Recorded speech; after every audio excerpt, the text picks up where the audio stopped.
अस्सलाम वालेकुम स्टूडेंट्स। बच्चे टाइप्स ऑफ क्रोमोसोम हम ना 19 चैप्टर जो है वो फ़िलहाल छोड़ दें आप उसको बाद में हम पढ़ेंगे। थोड़ा सा टफ़ है ये 20 चैप्टर कह रहे हैं। उसमें फ़र्स्ट टॉपिक जो स्मार्ट सिलेबस के मुताबिक है वो है टाइप्स ऑफ क्रोमोसोम। तो क्रोमोसोम्स को मुख्तलिफ़ किस्म के होते हैं। आपको पता है कि क्रोमोसोम डीएनए एंड प्रोटीन से मिलकर बने होते हैं। तो इन्हें कहते हैं टीलोसेंट्रिक, एक्रोसेंट्रिक, सब मेटासेंट्रिक एंड मेटासेंट्रिक। डिपेंड करता है कि सेंट्रोमेयर और जो primary constriction and secondary constriction वगैरह इनमें कहाँ पर मौजूद होते हैं। जैसा कि आपके सामने मुख्तलिफ़ किस्म की शेप दिखाई हुई है कि जो क्रोमोसोम है ये आई शेप हो सकते हैं, ये इस तरह से जे शेप हो सकते हैं और ये वी शेप हो सकते हैं। इसी बुनियाद पे लाइक अगर कोई टीलोसेंट्रिक यानी अगर सेंट्रोमियर बिल्कुल इसके इधर यहाँ पर मौजूद हो, यानी डिफेंड होता है लाइक यहाँ पर ऐसे करके क्रोमोसोम मौजूद है और एक ही बाजू, इसे टीलोसेंट्रिक कहते हैं। अगर इसका एक बाजू बहुत छोटा हो और अगर ये मुड़ जाए तो जे शेप ऐसे शक्ल अख्तियार कर लेता है, यहाँ पे सेंट्रोमियर होता है, तो फिर ये सब मेटासेंट्रिक होता है। अगर बिल्कुल ही एक ये वाला जो है ना टीलोसेंट्रिक, इसमें बहुत शॉर्ट आर्म होता है और एक्रोसेंट्रिक में तो वो होता ही नहीं है। और मेटासेंट्रिक बिल्कुल अगर ये वी शेप हो यानी कि दरमियान में हो सेंट्रोमियर, तो इसको मेटासेंट्रिक क्रोमोसोम बोलते हैं। तो ये देखिए लिखा हुआ है at one end there is एक ही आर्म होगा तो आई शेप होगा, और अगर सेंट्रोमियर इस तरह से मौजूद होगा कि एक आर्म स्मॉल होगा और उसकी उसकी तरफ जे शेप होगा तो इसे एक्रोसेंट्रिक कहते हैं। सब मेटासेंट्रिक मतलब सेंट्रोमियर नियर एक सेंटर में मौजूद होगा लेकिन दोनों की लेंथ जो है वो इक्वल नहीं होगी, तो उसे सब मेटासेंट्रिक कहते हैं। और मेटासेंट्रिक में बाजुओं की लेंथ भी बराबर होगी। उसके बाद आता है कंपोजिशन ऑफ क्रोमोसोम। मैंने आपको पहले भी बताया है कि जो क्रोमोसोम है वो डीएनए एंड प्रोटीन से मिलकर बने होते हैं।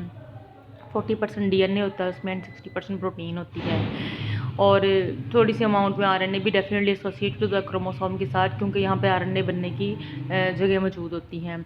जहाँ तक जिक्र है लेंथ ऑफ डीएनए का, तो जो डीएनए की लेंथ है यानी डीएनए ऑफ ए क्रोमोसोम बहुत लंबा डबल स्ट्रैंडेड होता है और पूरे क्रोमोसोम तक फैला होता है।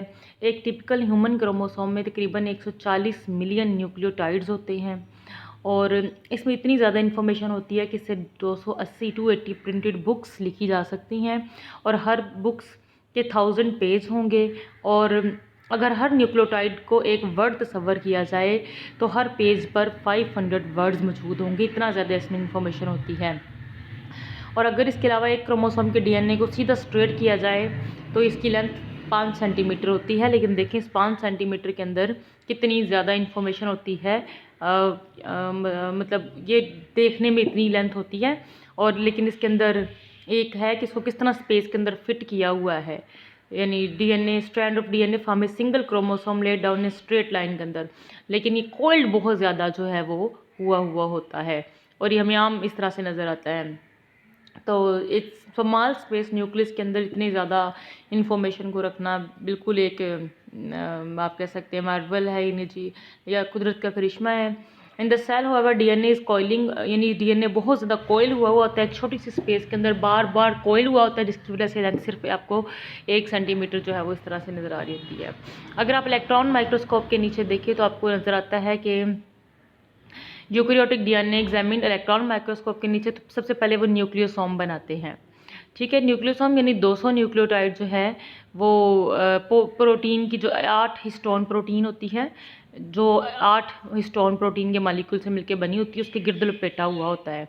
तो 200 तकरीबन न्यूक्लियोटाइड जो प्रोटीन के गिर्द लपेटते हैं वो बनता है न्यूक्लियोसोम। और हिस्टोन जो क्या होता है, हिस्टोन प्रोटीन जिसके गिर्द डीएनए लपेटा हुआ होता है उस पर पॉजिटिव चार्ज होता है और इस पॉजिटिवली है मोस्ट प्रोटीन्स पे नेगेटिव होता है क्योंकि abundance of amino acid like arginine and lysine के। तो इसकी वजह से क्या होता है, they are strongly affected that attracted to the negatively charge. जो डीएनए पे नेगेटिव चार्ज फॉस्फेट ग्रुप होता है, दोनों के दरमियान एफिनिटी जो अच्छी खासी जो है वो हो जाती है कि एक पे नेगेटिव है एक पे पॉजिटिव चार्ज आता है। टर्न होने के बाद वो मज़ीद टर्न लेते हैं, कोयल होना शुरू होता है जिसे सुपर कोयल कहते हैं। वो कोयलिंग जारी रहती है और मज़ीद रैपिंग दर रैपिंग जो है वो होती रहती है। जैसे आप इसमें ये देख सकते हैं, इसको अगर मैं आपको बढ़ा करके दिखाऊं, लाइक ये क्रोमोसोम है, इसको अगर आप देखें तो ये इस तरह से इसका एक बाजू इतना हिस्सा देखें तो ये इस तरह से लपेटा हुआ है। इसको फिर इतने को देखें तो इसके अंदर भी ऐसे करके ऐसे फोल्ड बने हुए हैं, यानी ये ऐसे ऐसे ऐसे ऐसे फोल्ड हो के फिर वो डबल फोल्ड हो रहा है, और फिर इसमें से इतना हिस्सा निकालें तो ये इस तरह से है। और इसको भी अगर आप मज़ीद खोलेंगे तो ये देखें, ये हिस्टोन, ये दरमियान वाली हिस्टोन प्रोटीन और इसके गिर्द डीएनए जो है वो लपेटा हुआ है। इसको भी अगर आप खोलेंगे तो डबल स्ट्रैंडेड डीएनए का जो मॉलिक्यूल है ये बन जाएगा। तो देखिए कितना ज़्यादा कोइलिंग हुई है, तो इस वजह से इतने स्मॉल से जो है इसके अंदर जो है फिट हो जाता है। तो क्रोमोसोम के 2 हिस्से होते हैं, एक हेट्रोक्रोमेटिन, एक यूक्रोमेटिन। हाईली कंडेंस पोर्शन जो कि जिसकी रीडिंग वगैरह नहीं होती उसको हेट्रोक्रोमेटिन कहते हैं, ये अमूमन कंडेंस ही रहता है और एक्सप्रेस नहीं होता है। जबकि यूक्रोमेटिन जिसकी रीडिंग होती है और जो सेल डिवीजन के दौरान खुलता है, पैकिंग वगैरह में हेल्प करता है और जिसकी अमूमन ट्रांसक्रिप्शन वगैरह भी होती है, उसको यूक्रोमेटिन जो है वो रीजन कहते हैं। तो ये इसकी ऑर्गेनाइजेशन है जो दिखाई गई है कि किस तरीके से जो डीएनए है वो कॉइल्ड, यानी इस तरह से ये कितना ज़्यादा जो है वो कॉइल्ड हुआ होता है कि इसके बाद मज़ीद आगे से आगे पैकिंग होती है। ठीक है बच्चे, तो यहाँ तक आप इसको ज़रा अच्छी तरह से देख